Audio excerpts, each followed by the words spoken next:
Running a business comes with a lot of what ifs, but luckily there's a simple answer to them. Shopify. It's the commerce platform behind millions of businesses, including Thrive Cosmetics and Momofuku, and it'll help you with everything you need. From website design and marketing to boosting sales and expanding operations, Shopify can get the job done and make your dream a reality. Turn those what ifs into... Sign up for your $1 per month trial at shopify.com/special offer. Hi, it's Eva Longoria, and let's be real. After 40, we should ask for more from our skincare. I swear by Revitalift Triple Power Moisturizer by L'Oreal Paris. With vitamin C, pro-retinol, and hyaluronic acid, it reduces my wrinkles, firms, and brightens. And it's not a procedure. It's just a hardworking moisturizer. Revitalift Triple Power Moisturizer by L'Oreal Paris. Grab it today in fragrance-free or with SPF 30. Available at your local Target.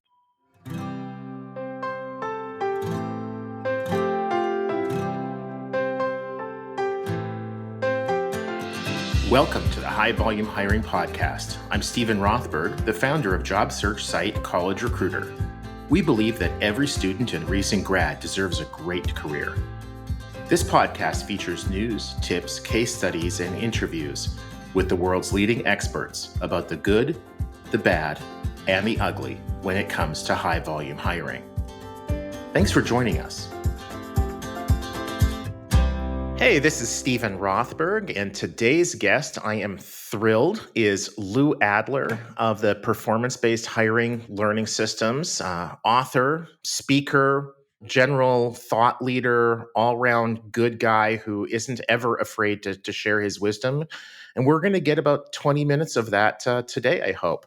Lou, welcome to the High Volume Hiring Podcast. Hey, Steve, great to see you again and delighted to be here. And I thank you for inviting me. Yeah. And, for listeners who don't know much about you or what you do, tell them a little bit about Lou and the Adler Group. Well, I'm a pretty old guy, so I didn't start in recruiting, but I started recruiting 44 years ago or so. 10 years prior to that, I was in engineering and manufacturing and finance and accounting and was running a small manufacturing company. Hated my group president, micromanager, and he and I clashed every day. Quit 4 times in 1 year, and finally, I'm going to screw it. I'm going to become a recruiter. But when I became a recruiter, I could see that there was a lot of parallels to business processing. And over the years, that's really my focus is, hey, you want to hire a good person?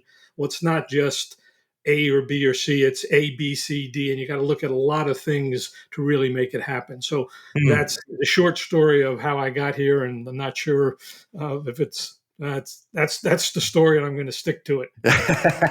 Well, I love the background too, because there are a load of recruiters out there, good, bad, ugly, whatever, that just really have no experience on the other side of the table. Being that hiring manager, being that business leader, and folks like you who have been on the other side of the table are really able to understand better, I think empathize better with what you're asking of those hiring managers, of those talent acquisition leaders. So the first question that I have for you, I was listening to a podcast that you were a guest on, something like, I think it was in maybe August or so, the Recruitment Flex podcast. Shelley Billinghurst and Serge Boudreau are the hosts. And for the listeners who aren't familiar with that podcast, they should subscribe. It's awesome. I listen to every episode. But you were sharing a story about a client that you had. I think they had a 500 employee call center, and the hiring manager was resisting the recommendations that you were making because I think in his mind, only 10% of his employees were failing in his judgment. And so he didn't want to change his hiring process.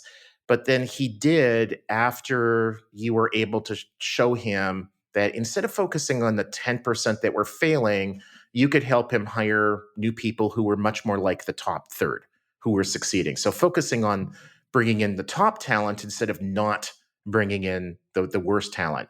Can you elaborate on that? Like, what happened? Sure. Well, actually, it was 5,000 people over 7 call centers and 8 managers were in a room. Huge insurance company. We already signed a very, very huge training project to train everybody on how to hire people. The VPHR of this huge company was with me. We went to corporate headquarters, And all of the directors of these call centers obviously planned this ahead of time. So it was not insignificant.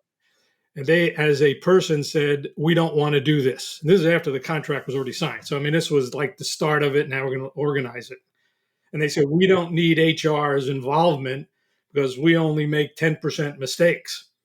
And this is like, and it was like 2,000 to 3,000 people a year. So this was not an insignificant program. So I was stunned. The VPHR was stunned. The director of training, everyone was stunned. It was kind of a pretty caustic situation. And I didn't want to lose a contract. So it was a pretty big deal. So I just quickly said, so you're telling me of the 90, they said the only 10% were fired in the first year. I said, well, of the other 90%, are they all the same? Are they all equally as good? And people, no, they're not equally as good. I said, is the top third better than the bottom third? He said, absolutely. I said, well, why don't we help you hire the top third then? And they just stunned silence. They said, oh, God, this guy, basically, I screwed these hiring. They didn't want to do it. And they were mentally high-fiving. But the reality was, and I said, okay, tell me, and this is really the issue, what did the top third do differently than the bottom third? And then, so we spent 3 hours, and we were on a whiteboard. I said, I want you to write the names, and there were people around the country. So there was not just one call center. It was all around the country. I said, I want you to put the city in the call center, and I want you to write names of people and tell me what the top third do differently than the bottom third. This lasted 2 hours, and it was pretty cool. I said, we'll find the people in the top third. I just want to see if there's a commonality across the United States. And it turned out the number one was attention to detail, handling multiple calls, being in a very, very structured environment. So a lot of things that these people did. But the most important one, and they didn't check this, was 100% attendance.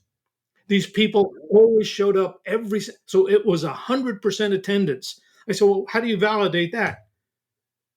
And they didn't. And the bottom 10% didn't show up. I mean, it was like, just to be in the top 90, to not get fired, you just have to show up. And if you're good, so I said, well, first you got to get the attendance right. That prevents mistakes. And then you got to focus on these things that the best people do. And then we came up with an interview guide that allowed them to define the work showing this way. And then the advertising was different than that. I mean, we don't post job descriptions. We focus on marketing documents. We use job boards all the time, but we said, let's focus on what drives those people to be successful in this job. Don't put the skills down. That's not matter. They got to be able to do the work. Let's get the people in, and then we'll figure if they can do the work for a second. I mean, it was just interesting so our whole focus was on it. The job board is a marketing piece. Obviously, you want the right kinds of things, and you want to attract, you focus on their intrinsic motivators. But that was the issue, and we were fully successful. Yeah, when a vendor basically follows the client around, or when an employee follows a manager around, it's a huge compliment to both, right? Because it's really easy to kind of have a business divorce at that moment, but when you follow those around, it's awesome. So the attendance is fascinating to me, and I'm wondering, do you think that was like a causation thing, that if somebody attended 100% of the time, then they would be in the top third? Or was that more of a correlation thing where they were in the top third and only people who were in the top third would also have high attendance? So, No, I don't know. I wouldn't get into. I think you're getting into the minutia there. I think the issue is that to not get fired, you had to be in the top 90%, and that was perfect attendance. But I think the idea of the perfect attendance, and I wouldn't get into the nits and bits and pieces of it. I think it indicated they were very structured, they were very disciplined, they were responsible people, and I think that was it. So I think there were some behavioral aspects that indicated that. I think they still had. I mean, if they couldn't use a computer, they couldn't get on the phone, they couldn't communicate, because there were some other productivity issues related to that. But I think the attendance probably, if you did the statistical analysis, it probably affected a lot of those other behavioral characteristics. Sure. So people who just some days just didn't care enough to show up to work were also going to be the people who weren't able to juggle the different calls and stay focused and follow the script and whatever. So it was a good indicator. Well, you mentioned a couple of things a minute ago that I definitely also want to dive into. And one was you mentioned performance-based job descriptions. For listeners who don't know what that is, help them understand, because I think you've been preaching that for as long as you and I have known each other. Neither one of us want to care to admit how long that is, because it's probably longer than some of the people who have been alive who are listening to this. But what is a performance-based job description, and why is it better than the more traditional approach of looking for, credentials, like where you went to college 20 years ago? Let me go back to my first search assignment. And I indicated earlier, I have a heavy background in manufacturing and financial planning and budgeting and all that kind of stuff. My first search assignment was for a plant manager in the automotive industry, making automotive accessories. This was 44 years ago, so a long time ago. And I had been in industry 10 years prior to that. So, and I knew the president of this company. He said he's looking for a plant manager, and he gave me a job description, skills, experience, engineering background, school, this kind of background, exactly this industry experience. And I said to the president of the company, Mike, this is not a job description. This is a person description. A job description, it defines the work a person needs to do, not the skills a person needs to do the work. So he said, oh, good point. So I said, what do you want this person to do? Over the course of a year, what would this person need to do to be considered successful? Now, this is for a plant manager for an automotive manufacturing company. It's exactly the same question I asked the people in the call center. What do the best people do differently than an average person? So it was understanding the work itself. He said, well, the president of the company says, I need someone to turn around the plant. So I said, fine, let's walk through the manufacturing plant. And I had no discomfort. I had been so many plants, very comfortable. Walk through the plant for an hour. And we found 6 or 7 major problems with the plant, the way it was laid out, the way scrap was handled, the way scheduling was done. There was a host of things that indicated this plant was underperforming. I said, we'll find a person who can fix that. We'll be back right after this break. What I love about the Workforce Agility Limited Series by Cornerstone was we talked to executives and customers all about skills. Skills. Cornerstone has a wonderful background in learning and development, training, etc. Their LMS is world class, but they've centered the business now, not just on that, like building upon that, but building upon how everything has moved to the skills economy. So check out the limited series called Workforce Agility, and you can get it wherever you get your podcast. And it's just a wonderful series where we talk to their executives on the shift of why, and also their customers that are using it. So check it out whenever you get a chance. Appreciate it. Welcome back to the High Volume Hiring Podcast. Just last week, I'm working with a board in the agricultural industry. If you ever eat an almond, they're looking for a CEO to run, to spend $100 million to expand almond growers in the world. And I'm sitting there on the board. What does a person in this role need to do to be successful? I always ask this question. I've been involved in over 1,000 different search assignments, from a call center, from marketing spots, engineering spots. And I always ask, what does the person need to do to be successful? And it's always 6 or 7 key performance objectives that define the work, define the action a candidate has to take, build, change, grow, some metric and some time frame. And we look for people who can do that work. The reason that's important is the best candidates want to understand the work. They don't want to, no candidate gets excited about, hey, I got to have 10 years experience and skills. And this goes back to job boards. It's not, job board is a marketing device. And this is where I know you kind of think that I don't like job board. No, I don't like boring advertising. I like good advertising that appeals to somebody. You don't post a job description. Where's the law that says you got to post a job description? It's like posting the product specs.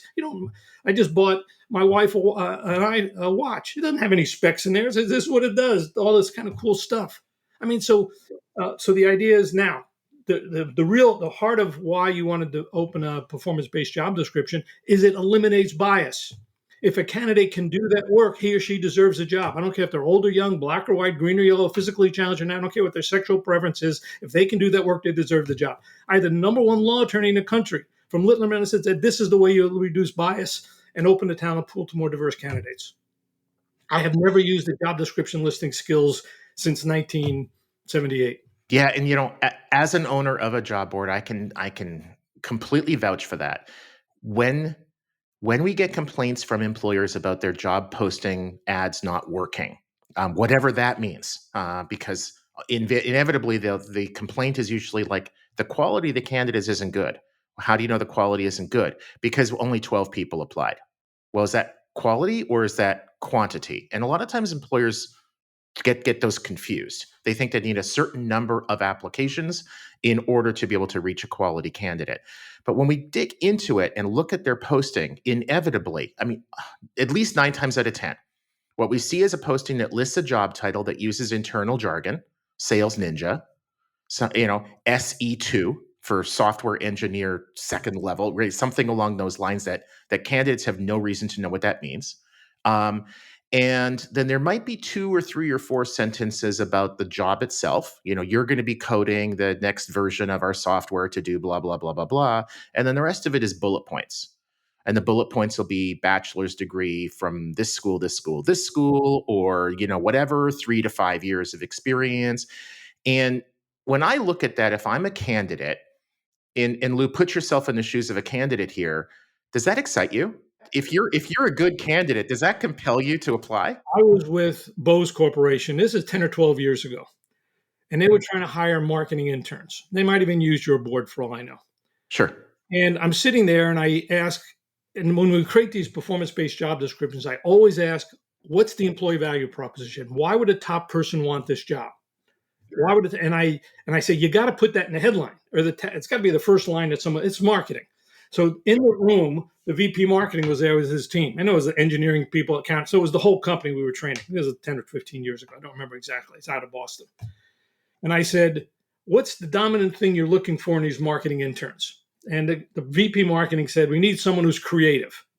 And I said, okay, how do you create that in the job description? Tell me how you create it. A lot of job description. It said, must be creative. This is what the guy said. I said, oh, give me a break. That's not creative. Must be creative is creative. I said, you guys should be embarrassed. So the guy was embarrassed. There's no question. He looked at everybody and turned. I said, must be creative. Yeah, that could be, because they weren't getting, and they're in Boston. So they had a lot of cool schools there. And they were hiring marketing interns because that was the critical thing. About 6 weeks later, the VP marketing calls me and says, Lou, you shamed us. And we spent that evening together trying to come up with a more creative title. Because I said, the tagline is important. Marketing intern with some tagline or the first line. And this is what he said. And I remember it today and I get chills every time I see it. He said, this worked. We tried it 2 weeks ago and it was unbelievable. He said, marketing intern, create white papers in any color you want. Create white papers in any. I said, that is creative. I said, now you get. He said, it was just unbelievable. You had something. So when I say talk bilingual, if you're talking to a software engineer, put something cool in there about software. You're talking to a marketing person, put something cool about marketing. Prepare white papers in any color you want. We did the same thing for the flight nurse for posting a job. All she did was change the title to say flight nurse, helping save lives every day, as opposed to have 10 years experience. And never you don't need to put a skill, an experience, an academic background. You don't need any of that. Put the benefits of that. That's marketing 101. And I think that's what I say. Job boards are useless if you're looking for the bottom half. I mean, if you put a job board, you're just looking for people who want a job. If you want to have a career, make it an exciting career. So that to me is great advertising is the key to having success in job boards. I don't care if you're hiring one person or 1,000 people. Right. And the same applies on your ATS, right? Whether it's a job board, whether it's your ATS, whether it's some other kind of sourcing tool. I love that. I mean, I just the white paper in any color kind of gave me chills. And I wasn't clearly I wasn't nearly as involved in that project, but I can just imagine before they got on the phone with you and told you, hey, here's what we discovered. Here's what we came up with. They must have been sitting around in that room and one idea leads to another as it should. And one person comes up with an idea, somebody else is like, I've got a better idea. Here's a better word. Here's a better word. And suddenly everybody in the room is probably looking around with chills. Like, we got it. We just nailed this. We really got to the bottom of what is going to cause those top candidates to be excited and to compel them to apply. That's something that at College Recruiter we see too often with employers, where the job that they're hiring for is a really good job and they have a pretty good idea of who the candidate should be, but the marketing is poor. They don't write ad copy well enough to get those good candidates to apply, and also to dissuade, to discourage the candidates who aren't going to be good. You don't want them applying. It's a waste of their time, and it's a waste of yours. So last question, before unfortunately we have to leave off. You've alluded to it a couple of times in the conversation, and just in terms of like using job boards as sourcing tools. Interesting, because now I better understand where you're coming from. It's not so much the job board, the functionality, the technology, the industry itself. I think, correct me if I'm wrong, Lou, I think where you are coming from is that employers are using job boards poorly. They're not writing compelling marketing ads. And maybe the job boards should be doing a better job of encouraging, showing the employers what ads work, what ads don't work, and maybe using data to prove that. Like what would you say to those who were using job boards, whether they should use them or not, how best to use them? What are your words of advice? From a system level standpoint, you're trying to attract people. You're not trying to weed people out. So if your strategy is we want to attract the best rather than weed out the weak, so you have to have the right talent strategy. In my mind, hey, you want to hire a good person, and if the demand for that talent is greater than the supply, you have to attract people, not weed them out. So if you think that philosophy is, hey, we want to attract people. I don't even know that, and I did this, I got kicked out of a room with LinkedIn. You notice I'm no longer on any LinkedIn events, even though I have a class. I got kicked out, but about 6 years ago, I was with everybody in LinkedIn, and they were coming up with their new job board. I said, no, make it hard to apply. Don't make it easy to apply, and promise everybody who applies, you'll talk to them. They didn't want to. They don't make money by having fewer people apply. They make money by more job postings. So when you follow the money, it's, hey, we're going to sell job posting. So that's fine. So I said, but if you're going to use a job post, make it a story. Don't list skills. And I talked to the number one labor attorney in the country from Littler Mendelsohn, number one guy, been in front of the Supreme Court. He said job postings don't have to be internal job descriptions. Your internal job description, the job posting is a marketing device. Why? He said, I do not understand why companies post an internal job description. And that's my philosophy is tell a story. You don't have to list a single skill. Hey, or you use like this, use your experience with 5 years in accounting and manufacturing to develop a new cost accounting system, worldwide cost accounting system. So if you want to tell a story, make it exciting, appeal to people. And I have people say, hey, rather than just applying, send us a little story of something you've accomplished that's most comparable, and we'll get you on the phone in 24 hours. So I kind of use it as a process, as a step in the process. Good people don't want to apply. And that's not totally true. Some good people will apply. But because it's a black hole, I said, okay, so how do you get in the top of the list? I ask people to do something differently in the job posting. And truthfully, the ones that do something different are the ones I call up and talk to. So if you look at job postings that I do, I remember I had one for a controller. This was kind of corny, but it actually worked. The controller ad said, and it was for an entertainment company in LA. I had done a lot of work there. So it said, Oscar-winning controller. That was the title, which is kind of corny, but it worked. And then it said, if you get this job, your boss will be talking about how you impacted their company next time they get their Oscar or Emmy Award, whatever it was. I don't know. But I just tied it to that because people want to be in the industry. But I always tell stories. I don't list skills or experiences. And I know the job. So the story is always about, because, hey, I understand what the work is.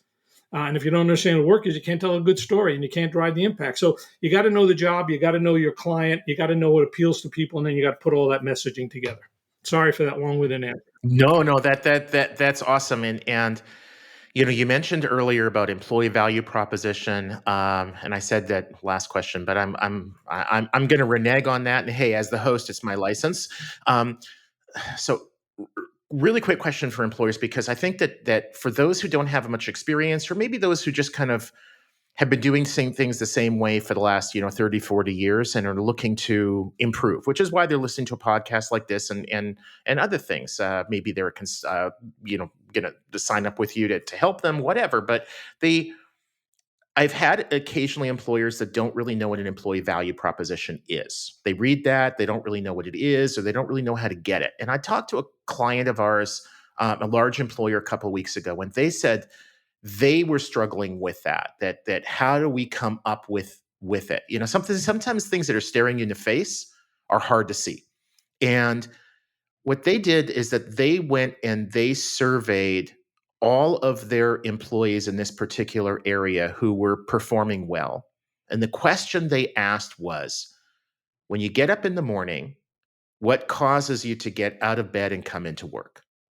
And they felt, and the answers that they got back were inevitably about, the excitement of the work, feeling they're part of a team, making a difference. And in like the nursing example you gave a few minutes ago, is that in your mind the employee value proposition? And if not, how does an employer get there? Well, I think you're right. In fact, I'll take this first story of the call center.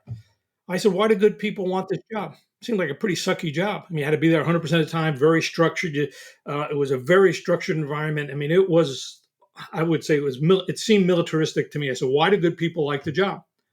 And I said, I want you to put your best people down, and I want you to call them and ask them. And it's exactly what you did, a survey. Is, hey, take your best, why do you like this job? And then create that. And it turned out it was a good salary, great benefits, the hours is you could start early and be home in time for kids for school. So the advertising reinforced that. So this was an interesting story, and we can end it with this one. The headquarters was in Southern California, in San Fernando Valley. It doesn't matter, but people might be familiar with it. And then one of the recruiters on the company who said, hey, I've got to go over to UCLA to hire people, which UCLA is about 20 miles away. I said, you're going to hire people to work in a call center for insurance from UCLA? It doesn't meet the demographic at all. He said, what it is they have to work in a call center for you to get their insurance license. And I said, are they any good? They said, no, they're terrible. He said, they just do it.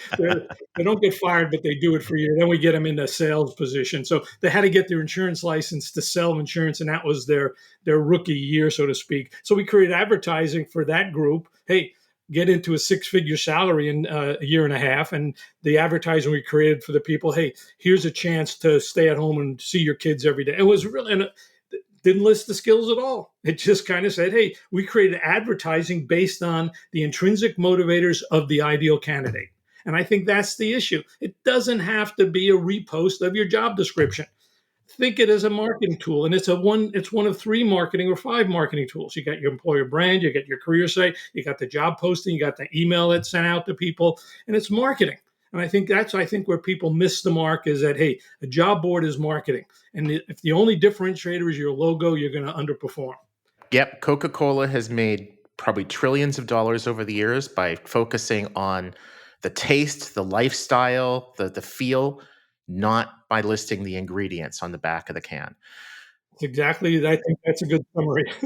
Yeah, this has been really fun. It's always a pleasure speaking with you. And for the listeners who want to find out more about you, the Adler Group, your books, etc., how should they contact you? Well, I think the easiest way is just go to hirewithyourhead.com, hirewithyourhead.com.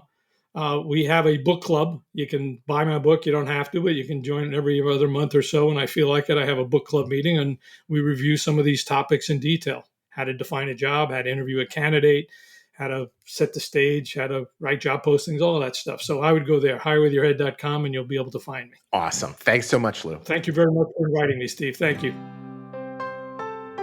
Thank you so much for joining us today on the High Volume Hiring Podcast. I'm your host, Stephen Rothberg of Job Search Site College Recruiter. Each year, we help more than 7 million candidates find great new jobs. Our customers are primarily Fortune 1000 companies, government agencies, and other employers who hire at scale and advertise their jobs with us. You can reach me at stephen@collegerecruiter.com. Cheers.